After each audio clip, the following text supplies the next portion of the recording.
বইছে নদী, নদী।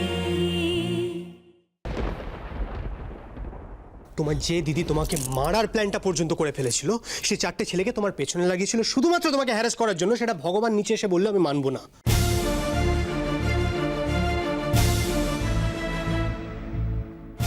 তুমি আমাকে যা যা বলেছো তার মধ্যে নিশ্চয়ই এমন কিছু আছে যেটা তুমি এদের জানো না, বা তোমার মনে নেই, বা তুমি জানতে পারোনি।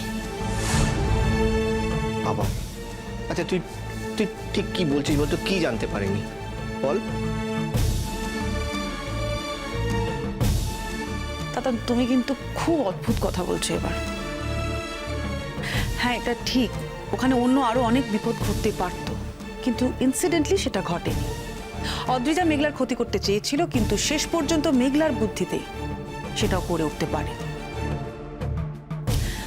তার জন্য অদ্রিজার এগেনস্টে তোমার যদি কিছু করার থাকে তুমি করো না, কিন্তু বারবার এই এক কথা কেন বলছো যে আরো কিছু ঘটেছে?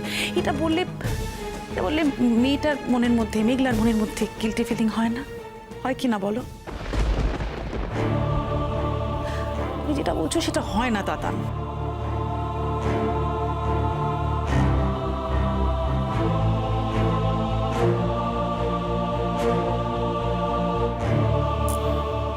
অনুরাগ, এই এক কথা বারবার বলে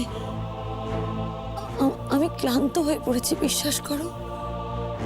তোমার এক প্রশ্নের উত্তর দিতে আমার আর ভালো লাগছে না। তোমার মনে যদি এত প্রশ্ন ছিল, তাহলে সেই দিনই কেন আমাকে বাবির সাথে বাড়ি পাঠিয়ে দিলে না? যতদিনে তোমার প্রশ্ন মিটত তবে আমি আসতাম, তাহলে থাকতাম আমার বাবির কাছে। আমার সত্যি আর ভালো লাগছে না।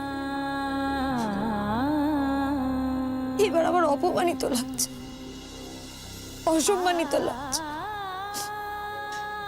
তুমি বারবার ঘুরিয়ে ফিরিয়ে নানান ভাবে এক কথা বলে যাচ্ছ।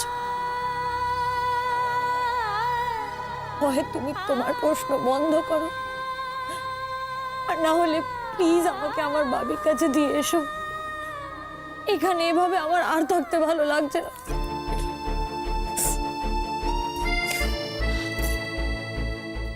আমি কিন্তু তোমাকে প্রশ্নগুলো একবারের জন্য অপমান করার জন্য জিজ্ঞেস করিনি, তোমাকে অসম্মান করার জন্য জিজ্ঞেস করিনি।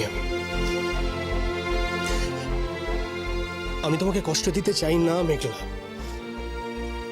আমি শুধু চাই যারা দোষী তারা উচিত শাস্তি পাক, দ্যাটস ইট। তোমার এই ব্যবহারে আমার কি মনে হচ্ছে জানো?